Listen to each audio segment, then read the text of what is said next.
Hello again, ladies and gentlemen. This is Steven from the Crimson Blades Gaming Group, and today I'm going to be bringing you a battle report of War Machine Hordes between Signar and Scorn. It'll be 50 points, and we weren't playing any particular scenario. We were just playing cast or kill to try out some different lists.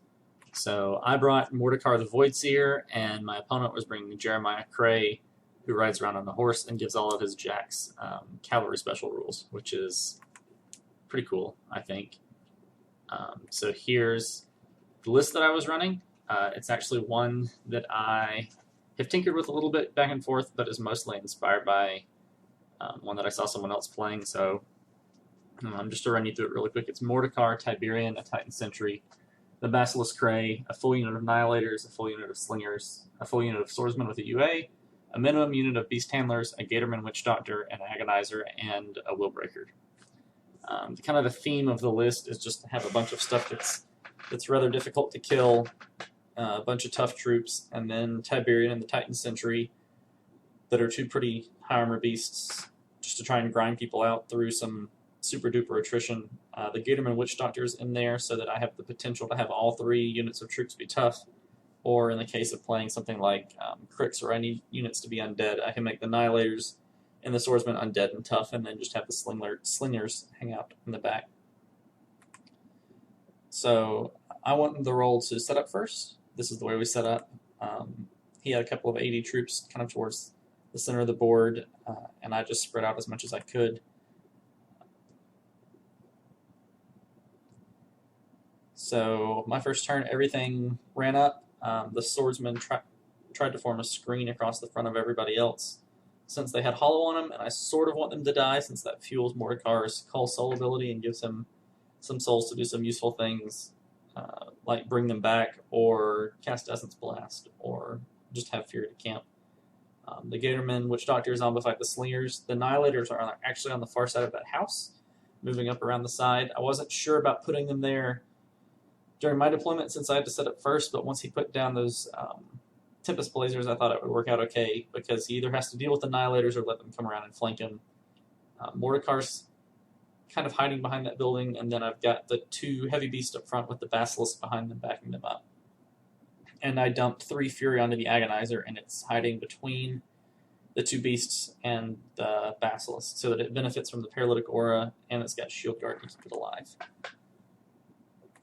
So like I said, my goal is just to try and grind out his army. So on his first turn, a lot of stuff moves up, and he shoots a lot.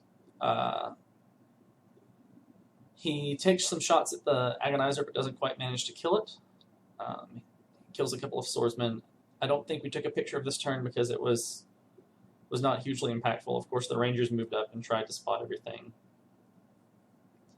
So here's a picture of my turn 2. I continue to just kind of advance. I keep, throughout the game, having the Titan Sentry cast Locker on itself and then trample forwards, trying to keep Tiberian safe from his jacks. And this turn, actually, the Agonizer ran up and managed to catch the majority of his jacks with the can't be allocated focus ability. And yeah, the Slinger shot and killed a couple of Rangers with some lucky shots. The Annihilators managed to run up and get close to the Gun Mages, but not quite engage them yet. And this is a picture of, I think, what makes Mordikaar a really cool and unique caster. He managed to kill 6 of my swordsmen, which adds 6 souls to Mordikaar, which brought him up to a whopping 13 Fury at the beginning of the turn. And I was debating having him do a bunch of Essence Blast, but I just don't think you get your Fury's worth out of it. Since you have to pay 3 for the spell, you might have to boost it, you might want to boost damage. And then you remove from play one of your models. So here we are with Mordikaar sitting on all of that Fury. He's killed most, if not all, of my swordsmen. A handful of Annihilators, knocked them all down. And I still haven't really got to engage him, which I think is the one weakness in this matchup, is his jacks keep moving up and shooting and then taking their light cav move away. And he has the Tempest Blazers that are doing the exact same thing. And I just really don't have enough ranged options to do much about it. So here's a picture of my turn 3, which is where I finally start to be able to engage him. The sentry tramples up again and gets right up in the face of his jacks. It doesn't manage to engage him, but it's close enough that they won't be able to charge Tiberian since it has locker up still. I get some of my last few swordsmen in against the Black 13th just to try and keep them from shooting at the slingers. And Mordikaar used that huge stack of Fury to revive 3 Annihilators to the front of the unit and get them to charge in against those Tempest Blazers. So on his turn, he does charge the sentry with both of his jacks. And he manages to kill it just barely. And this is the first game I've ever played with the sentry, and I think locker is good. And I didn't get to make optimal use of my feet turn, as that was a little bit earlier, but I still think the armor 21 makes it really hard to kill. And I think it's a very good beast to start kind of the beast trade sort of movement with, because now his jacks are together, and I can enrage Tiberian and have him go in and try and kill them, which is what I do. Tiberian runs up with the Kraye helping him with Paralytic Aura. Tiberian manages to almost kill both of the jacks. I have a couple of Annihilators come in and try and finish the job.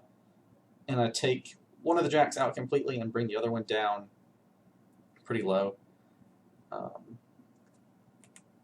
And then on his turn, he charges in with Kraye and the other jack and manages to finish off Tiberian. So at this point, all I have left is my Basilisk, and it's in base with Kraye, and he's cleared out most of my infantry as well. And so I realize at this point, with only 1 light war beast left and most of my infantry dead, Mordikaar really has to step up to the plate and do something other than camp in the back and cast Revive. So I enrage the Basilisk and have it try and wail on Kraye. It manages to hit him. It manages to do a fair bit of damage since it's Powerful Strength 14 at this point, and he had spent most of his focus trying to kill Tiberian. And then, since he only had a couple of boxes left, Mordikaar casts Essence Blast off of Kraye. And he misses at first, but the Willbreaker had put puppet strings on him. And I have heard people make the comment that the Willbreaker may be the best model in Scorn, and I'm pretty much in agreement with them, especially with a caster like Mordikaar, who wants to be shooting or casting spells or doing something that's fairly dice dependent, especially in a clutch moment like this. He managed to roll high enough to finish Kraye off. And so we laughed a lot about the fact that it was a Basilisk Kraye that killed Jeremiah Kraye. Made some jokes about how crazy that was. And yeah, so it was a pretty fun game.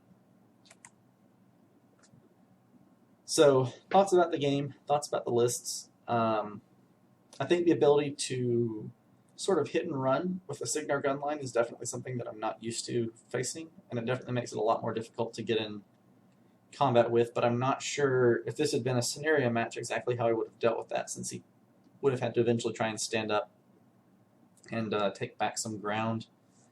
I think the Titan Sentry is a really good investment. I'm not completely convinced that this is the list Tiberian wants to be in. I think he could equally well be just a Bronzeback or some other more beat sticky beast. I think Mordikaar is a pretty interesting caster. I don't think he's quite as involved in the battle as I thought he would be. I think he really does just want to sit as far back as he can and cast Revive a couple of times and keep hollow on a unit. And I guess in a match that has a little bit more terrain, maybe cast Ghost Walk. But I really didn't find too many occasions to Essence Blast, especially with Hollow making 1 unit undead and the Gator Man making a 2nd unit undead, and you can't Essence Blast with undead troops. But yeah, so stay tuned. I'm going to be posting an article to our blog about what exactly I think dicing out your opponent means in relation to this game, as well as in relation to some other gaming systems that I play, and talk about a little bit of game theory in relation to this matchup specifically, as well as some other matches. So thank you for listening, and be sure to keep an eye on our blog and on our YouTube channel. Until next time, this is the Crimson Blade Gaming Group, so see you later.